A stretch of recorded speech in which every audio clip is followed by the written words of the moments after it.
Sir एक minute थोड़ी सी तो शर्म करो। नहीं चलेगी, नहीं चलेगी, नहीं चलेगी, नहीं चलेगी, गुंडागर्दी नहीं चलेगी, नहीं चलेगी, नहीं चलेगी।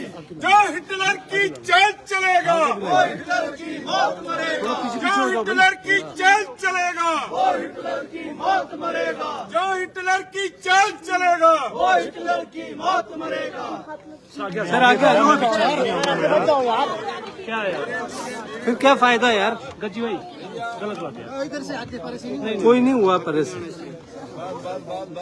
शांति से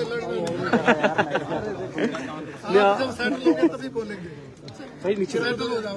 ये नहीं होंगे कभी सेटल नहीं महिलाओं को आगे आने दो।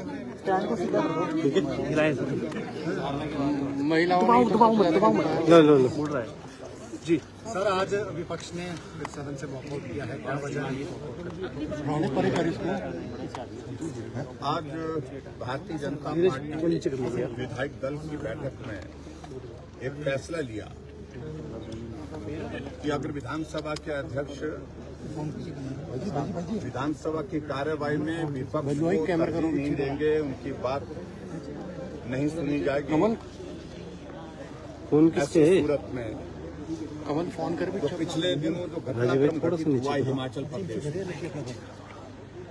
उसका भी जिक्र करते हुए, जिसमें स्पीकर ने विधानसभा के अंदर भी बहुत कुछ बोला, विधानसभा के बाहर मीडिया में बहुत कुछ बोला।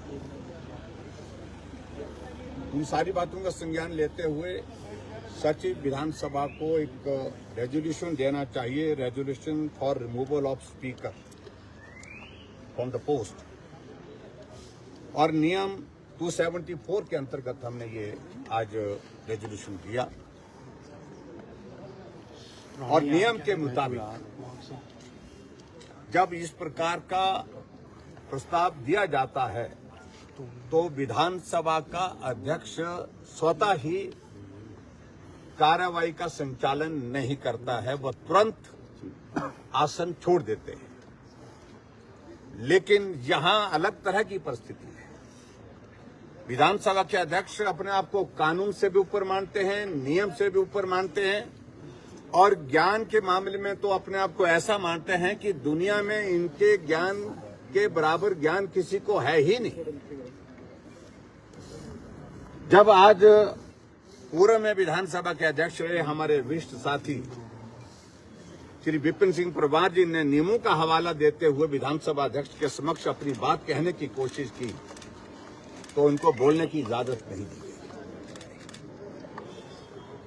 हमने कहा था कि आप हमारी बात तो सुनिए, और हो सकता अगर बात सुनते तो बातों को ठीक करने की गुंजाइश निकल जाती। लेकिन विधानसभा अध्यक्ष का जिस तरह का एरोगेंस, जिस तरह का घमंड, जिस शब्द का मैं इस्तेमाल कर रहा हूं, ये उपयुक्त है उनके लिए, मुझे लगता है उनके दिमाग में है।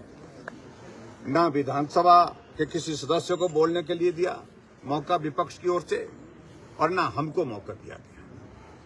और ऐसी सूरत में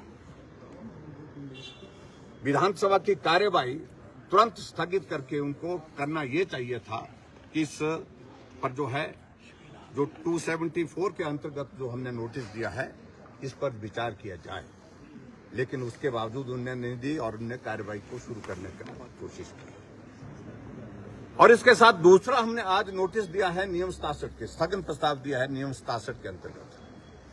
और नियम 67 का विषय भी बहुत गंभीर है। ये हिमाचल के इतिहास में, आज तक के इतिहास में शायद ही पहले हुआ है जब एक तारीख निकल गई, विधानसभा का ये मानसून सत्र चला हुआ है, इसमें हम नियम 67 के अंतर्गत पूरे प्रदेश का एक बहुत व्यापक मुद्दा सामने लाने की कोशिश कर रहे हैं कि एक तारीख निकल गई, कर्मचारियों को ना सैलरी मिली है ना पेंशन मिली। ये बहुत बड़ा गंभीर विषय है। और हिमाचल प्रदेश में कभी मुख्यमंत्री कहते हैं कि आर्थिक संकट है और कभी मुख्यमंत्री कहते हैं कि हिमाचल प्रदेश में आर्थिक स्थिति खराब नहीं है। तो 1 तारीख बीतने के बावजूद भी कर्मचारियों के खाते में सैलरी क्यों नहीं आई, पेंशनर्स के खाते में पेंशन क्यों नहीं आई। इस पर हमने नियम शासन के अंतर्गत हमने स्थगन प्रस्ताव दिया था, इस विषय पर चर्चा करें। और हम उम्मीद कर रहे थे कि विधानसभा के अध्यक्ष शासन छोड़ देंगे और उसके बाद नियम शासन के अंतर्गत हम चर्चा करेंगे। जो हिमाचल के इतिहास में पहली बार इस प्रकार की स्थिति आई है। आर्थिक संकट हिमाचल प्रदेश में जो है वो पूरी तरह से आ चुका है। अब आ रहा है ऐसा नहीं रहेगी बात, आ चुका है। जब कर्मचारियों की सैलरी बंद हो गई, पेंशन बंद हो गई, तो उसका मतलब है कि प्रदेश संकट में आ चुका है। ऐसी सूरत में तुरंत इस विधानसभा के सत्र में चर्चा होनी चाहिए थी कि आर्थिक स्थिति है क्या हिमाचल प्रदेश की। लेकिन झूठ बोल करके हमारे मुख्यमंत्री जी आंकड़ों को प्रस्तुत करते हैं, उससे प्रदेश नहीं चल सकता है।